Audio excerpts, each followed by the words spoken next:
हमारा YouTube channel देखने वाले सभी दोस्त अहबाब को मेरा नमस्कार। जैसा कि आपको मालूम है कि भारत और नेपाल के रिश्ते बेहद तल्खी भरे हैं और बीच बीच में कई बयान आते हैं, लेकिन आपने ये महसूस किया होगा कि पिछले कुछ समय से KP शर्मा ओली का मुंह बंद है, वो ज़्यादा बयान नहीं दे रहे हैं और उसके पीछे शायद ये वजह है कि अब जो नेपाली कम्युनिस्ट पार्टी में जो एक विद्रोह की स्थिति थी वो थम गई है और KP शर्मा ओली को ये लगता है कि अब उनकी कुर्सी सलामत है।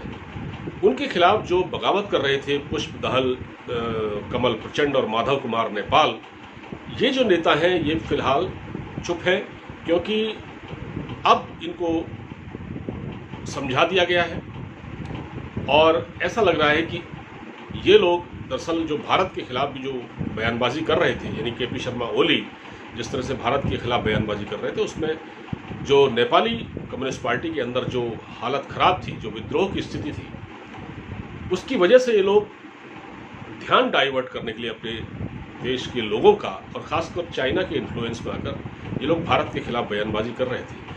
मगर अब सबसे अच्छा एक डेवलपमेंट ये हो रहा है कि भारत और नेपाल के विदेश मंत्रियों के बीच में, भारत और नेपाल के विदेश मंत्रालय के स्तर पर लगातार बातचीत चल रही है और एक अच्छा डेवलपमेंट ये है कि भारत नेपाल में एक और पाइपलाइन बिछाने जा रहा है ऑयल की, तेल की। एक पाइपलाइन भारत और नेपाल के बीच 2016 में बिछाई गई थी, 2015 में MOU पर हस्ताक्षर हुए थे और 2016 में इसमें काम शुरू हो गया था। अब भारत सरकार कोशिश कर रही है नेपाल के साथ रिलेशन को और प्रगाढ़ बनाया जाए, अपनी तरफ से कोई कमी न छोड़ी जाए। भारत की सरकार, दरअसल हमारा विज़न जो है, भारत सरकार का जो विज़न है वो ये है कि नेपाल के साथ दीर्घकालिक संबंध मजबूत किए जाए, तत्कालिक बातों को छोड़ दिया जाए, उस पर भी काम होता रहे, लेकिन भारत का जो नेपाल के साथ रिश्ता है रोटी बेटी का, उसको देखते हुए भारत और नेपाल के जो संबंध हैं वो दीर्घकालिक हो, लॉन्ग टर्म रिलेशन हो। भारत इस पर यकीन करता है। भारत को नेपाल से कोई उम्मीद, कोई अपेक्षा नहीं है और दोनों देशों के संबंध अच्छे बने रहें, ये कोशिश भारत लगातार करता रहता है। तो इस बीच क्या हुआ है कि भारत ने कहा है, एक प्रस्ताव रखा नेपाल के सामने कि भाई हम एक और पाइपलाइन बिछाते हैं नेपाल के लिए, क्योंकि होता क्या था कि भारत से जो तेल जाता था नेपाल में, यानी ये 2015 से पहले की बात है, तो ये ऑयल टैंकर जाया करते थे और वो टैंकर, कई टैंकर जाते थे, तो वो जब नेपाल की सीमा में प्रवेश करते थे तो उसका जो किराया भाड़ा होता था वो नेपाल सरकार को अदा करना पड़ता था, जो उनके लिए काफ़ी महंगा पड़ता था। लिहाजा जो तेल पाइपलाइन जो बिछाई जा रही है, जिस पर अब बात चल रही है और शायद काम शुरू भी हो जाएगा जल्दी ही, इससे नेपाल को भी फ़ायदा है। तो भारत और नेपाल के बीच ये बातचीत हुई है, एक और पाइपलाइन, ये दूसरी पाइपलाइन होगी। जो पहली पाइपलाइन बिछाई गई थी 2014 में, 2015 में इस पर साइन हुए थे और 2016 में काम शुरू हुआ था, वो मोतिहारी से होकर निकली थी। नेपाल, जो मोतिहारी बिहार में है, उससे लगती हुई नेपाल की जो सीमा है वहाँ से वो पाइपलाइन निकल रही है। दरअसल क्या हुआ है कि नेपाल में जो आंतरिक कलह की स्थिति थी, जो नेपाल सरकार के अंदर, यानी कम्युनिस्ट पार्टी ऑफ नेपाल के अंदर, उसमें अब आपस में सुलह हो गई है, या कह सकते हैं मामला ठंडा हो गया है, ठंडा कर दिया गया है। उसमें जो पुष्प दहल, कमल प्रचंड और उनके साथियों को पार्टी संभालने की जिम्मेदारी दी गई है, पार्टी का कामकाज देखेंगे, वो पार्टी के अफेयर्स देखेंगे और KP शर्मा ओली स्वतंत्र रूप से प्रधानमंत्री पद पर अपना काम करते रहेंगे और ऐसा माना जा रहा है कि 5 साल तक अब उनकी सत्ता बरकरार रहेगी। बीच में चीन की जो राजदूत हैं नेपाल में, उन्होंने काफ़ी इंटरफेयर किया वहाँ के मामलात में, जिसके कारण भी भारत के साथ उसके संबंध बिगड़े थे और अब ये सुनते हैं कि उनकी कुर्सी सलामत है। इससे पहले तो ये तय हुआ था, जब ये सरकार बनी थी तो 2.5 साल का टेन्योर तय हुआ था, लेकिन KP शर्मा ओली अपनी जिद पर अड़े रहे। अपना कार्यकाल पूरा करने के लिए उन्होंने बहुत सारे जतन किए। उन्होंने भारत विरोधी भावनाएं भड़काई। उन्होंने यहाँ तक कह दिया कि चाइनीज़ कोरोना वायरस जो है वो कम खतरनाक है, जो भारत से आ रहा है वायरस लोगों के रूप में, वहाँ की जनता के रूप में, वो ज़्यादा खतरनाक है।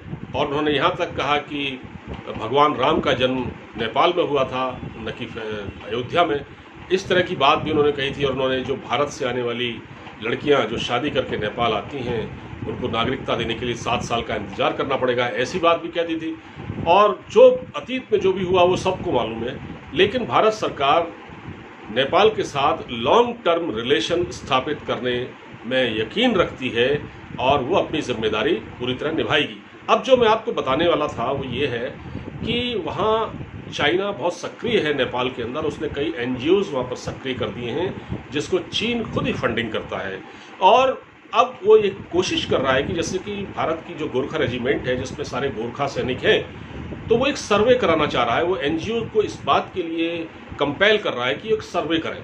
वो ये सर्वे करें, उसमें ये देखें कि कितने लोग उस सर्वे कराया जाए और वो सर्वे फिर जनता के सामने लाया जाए और उसमें लोगों को ये बताया जाए कि कितने प्रतिशत लोग ऐसे हैं जो ये चाहते हैं कि नेपाली गोरखा भारत की गोरखा रेजिमेंट में नौकरी करें, सैनिक बने, देश की सेवा करें, और कितने ऐसा चाहते हैं कि वो भारत से दूरी बनाएं, वो भारत में काम न करें सैनिक के तौर पर। तो एक तरह से चीन लगातार इस तरह की बदमाशियां नेपाल में भी कर रहा है, नेपाल के लोगों को भड़काने की कोशिश कर रहा है। लेकिन नेपाल की जो जनता है, खासतौर से मैं वहाँ के नेताओं की बातें नहीं कर रहा हूँ, क्योंकि नेताओं को तो नेतागिरी करनी है। और वहाँ के नेता क्या हैं, वो शुरू से ही चाइना के पपेट रहे हैं, वो कठपुतली है, उनकी औकात कुछ नहीं है।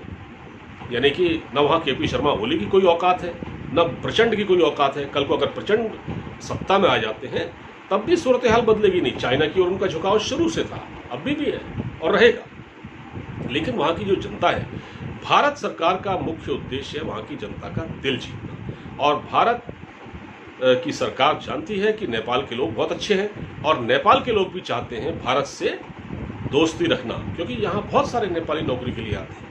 तो कहने का मतलब ये है कि भारत नेपाल के साथ एक लॉन्ग टर्म रिलेशन रखने का ख्वाहिशमंद है और इसलिए भारत सरकार ने ये तय किया है। दोनों सरकारों के बीच कड़वे माहौल में भी बातचीत चल रही है और ये बातचीत आगे बढ़ रही है।